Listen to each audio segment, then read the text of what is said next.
Positive, negative, good, bad, right, wrong, like, dislike only comes from our thinking.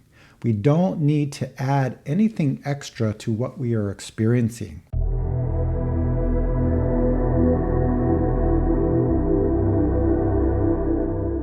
Hello everybody, it's Jason here. I wanted to let you all know that I changed the title to one of the playlists. The old title was called Livestream Q&A. So some of you know that every Thursday I do a live stream for Empty Gate Zen Center. I'll highlight some of those questions and answers and make them into videos and add them to that playlist. But I wanted to add to that playlist because I do receive questions by email, sometimes comments or questions in my YouTube videos. So I'm adding it to this renamed playlist. And the playlist is called Answering Your Questions. So I received an email from somebody in the community who wanted me to make a video about this. So I'll read the question. I am writing you because lately I've had long unpleasant experiences during my daily meditation whereby every single negative experience I ever had comes up. I see my whole ride up to this point as an ever-developing show of suffering. What could I do to avoid venting negativity upon my close family? First, I want to mention there's two ways of practicing meditation. The first way is to avoid your life. I hear this sometimes. People they want to escape their life and get away from everything. So they do a sitting practice or some kind of meditation practice to feel better. The other way of sitting meditation is to be with everything that appears in your mind. That also includes our feelings. If we can do that, this is how we develop wisdom, and also it makes our energy stronger so we can be with these things that are uncomfortable. The first thing I noticed is negative experiences. So first, don't make negative and don't make positive. If we live in this world of opposites, it only creates dissatisfaction. And we manifest that in our lives to everybody else. So positive, negative, good, bad, right, wrong, like, dislike only comes from our thinking. We don't need to add anything extra to what we are experiencing. So during the sitting meditation, we're just seeing everything as truth. What that means is we're not adding anything extra to it. Right now, outside, there's a construction going on. There's somebody using nail guns. There's cars driving by, people talking. It's just the truth. If I add something to it, it's only causing a problem for myself. My teacher once told me that when you get acupuncture, now I've never had this done, but he told me when you get acupuncture, sometimes you don't feel so good afterwards because it releases a lot of things that are not pleasant. It's the same way with sitting meditation. If we're just sitting and letting things arise, sometimes those things are not pleasant.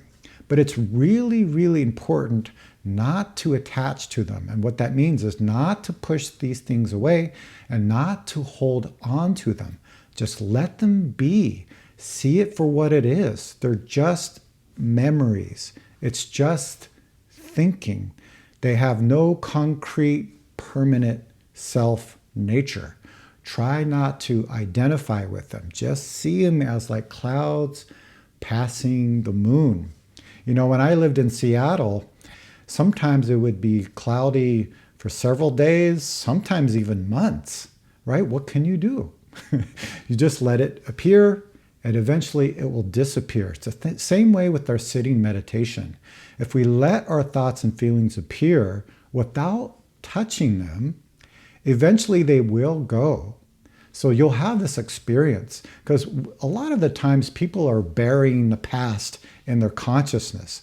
So the sitting meditation is we're just letting all of these things arise and then float away.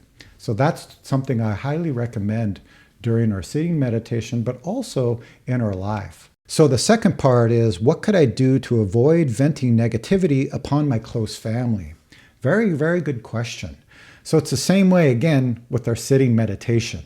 So earlier I mentioned there's a lot of things happening outside this window, a lot of noise, a lot of coming and going. If I put all my energy into those things at this moment, then I cannot record this video. There's a disconnection and it's going to have a natural result. But if I put all of my energy into recording this video in this moment, those things are still happening, but it's not controlling my mind. It's not controlling me. I'm able to do what I need to do in this moment. So it's the same way with the sitting meditation. Put all of your energy into what you're doing. So thoughts and feelings and experiences will arise, but we remember our job. What is my job right now? Oh, during sitting time, we just sit, just see, just listening, just perceive these thoughts and feelings. If you're driving a car and you put your energy into something outside of your mind, the natural result will probably be an accident. So you notice your mind, you notice your thinking, you put all of your energy into driving. We call that driving meditation. So there's this teaching: when eating, just eat. When driving, just drive. When talking, just talk. When sitting, just sit. That is our practice, not only in our cushion, but in every moment of our lives. When we do this kind of practice during our sitting meditation, when you get up off the cushion, continue this. What is happening right now?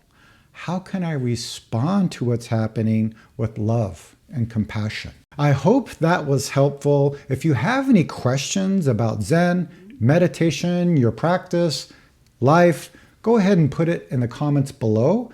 You can also email me, jason@jasonquinnzen.com. I will respond by recording a video and putting it up on this channel.